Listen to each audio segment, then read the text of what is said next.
right now.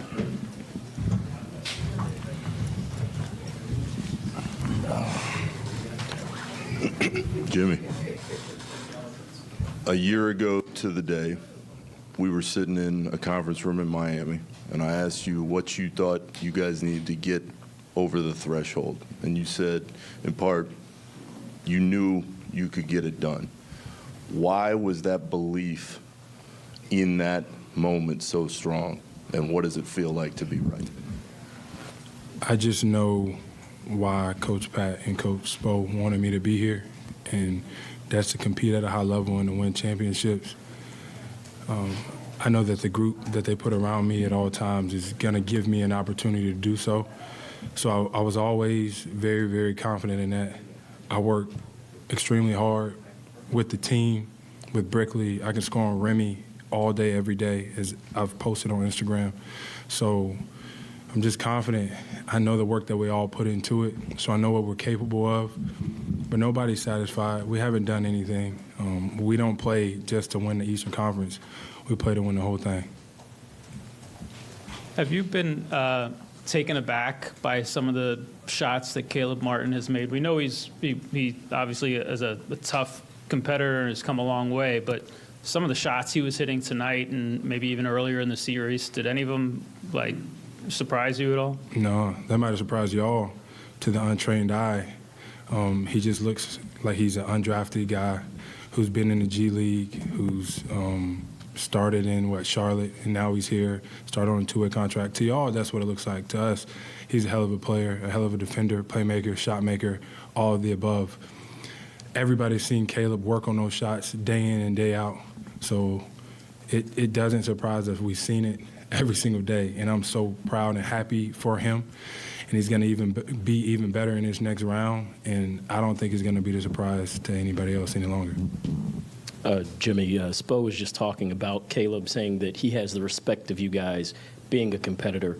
How has he earned that, aside from what he's done on the floor for you all? I mean, I think that everybody sees what he's doing in the games, but the real work is done when he's in the gym by himself with his trainer, all the countless amounts of reps to prepare him for this moment.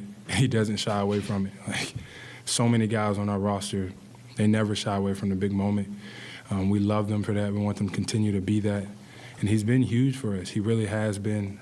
He's kept us in the game. He's won us some games on both sides of the floor. I mean, if he ain't showed y'all now, he's going to be in this league for a long time. Caleb is part of this, but this is the third game in this series where you guys shot 50% from three. What can you say about, obviously you made some threes too, but the other guys on the team stepping up and just with incredible shot making throughout the series?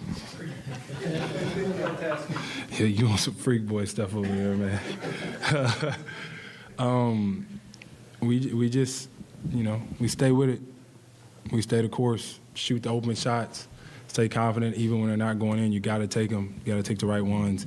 Every one that everybody takes, everybody thinks it's going in. And then if you get that same shot, the next possession down, you got to take it again because we all think it's going in. Everybody's confidence is so high. We got to believe that we can do something incredibly special. So we're going to hit the ground running when we get to Denver, and I like our chances. Jimmy, I want to ask about something that's been talked about with the Heat for literally decades. But you guys came in as an 8 seed, and you survived losing 3 in a row and all the history that was coming down at you. How does that apply to Heat culture, what you've been able to accomplish this particular spring?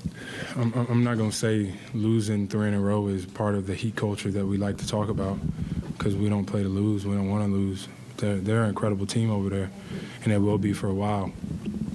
I just think, the guys that Coach Spo and Coach Pat put together, when a guy goes down, the next guy could fill in that gap and do exactly what that guy that went down did, and do it at a high level. And then, be humble enough to know that when that guy comes back, you got to take a step back and get back in your role. And nobody ever complains. They always do exactly what you ask of them to do, which is why you want to play with guys like that, which is why they're the reason that we win so many games. I don't call them role players. I call them teammates because your role can change any given day, especially with how many games I've missed and in and out of lineup, off nights, whatever you call it. But we got some hoopers. We got some real deal basketball players that can score, can defend, can pass, and can win games for us. In order to win a title, and in the next round, you're going to have to get everybody to raise their game up, especially on the defensive end. But specific to Jokic, what do you think the key will be to slowing him down in this series? I don't know. I got 2 days to figure that out. We have 2 days to figure that out before game 1. Oh, my God. Y'all saw that? Goddamn bumblebee. So we will lock in on them. But, I think we get to enjoy this till midnight, which is right around the corner. And then it's time to lock in on the Nuggets. So I'll be able to answer that for you when I talk to you on, Wednesday, I think.